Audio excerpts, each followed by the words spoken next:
నమితా అగర్వాల్ తెలుసు కదా, ఈమె హీరోయిన్. ఈమెది గుజరాతీ ఈమె. కానీ ఈమెకి తమిళనాడులో విపరీతమైన ఫ్యాన్స్ ఉన్నారు, గుళ్ళు కట్టిండ్రు, ఆరాధించిండ్రు, పూజలు చేసిండ్రు. అసలు ఒక రేంజ్ లో ఊగిపోయారు తమిళోళ్ళంతా. మరి అదే గుజరాత్ ద్వారకాలో పుట్టిన కృష్ణుడు అంటే మాత్రం వీళ్ళకి అవసరం లేదంట.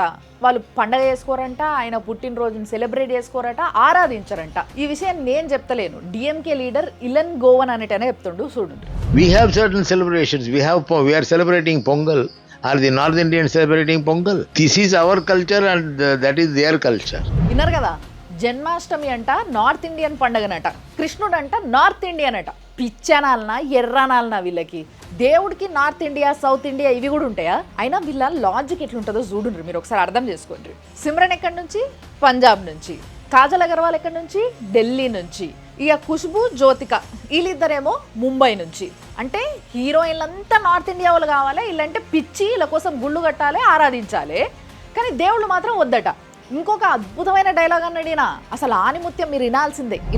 India is not a single country. The basis of what they say is that India is a single country. విన్నారు కదా ఏమన్నాడు?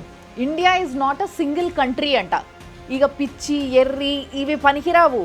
మస్తు బలిసి కావురం పట్టుకుంటే ఇట్లాంటి మాటలు వస్తాయి నిజంగా చెప్పాలంటే.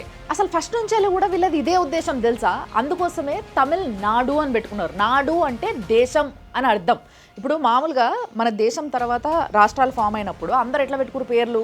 ఆంధ్రప్రదేశ్, మధ్యప్రదేశ్, హిమాచల్ ప్రదేశ్, ఉత్తరప్రదేశ్, ప్రదేశ్ అని పెట్టుకున్నారు. కానీ వీళ్ళు మాత్రం తమిళనాడు, తమిళ దేశం.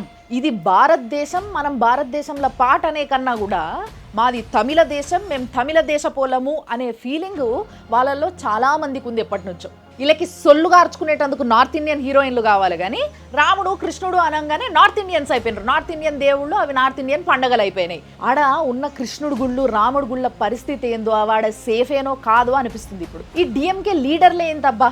ఒక 5 నెలల కింద డిఎంకే లీడర్ జాకిర్ హుసేన్ ఉన్నాడు కదా, ఆయన తబలా వాయిస్తుండే. ఒకసారి చూడండి రవిజన్.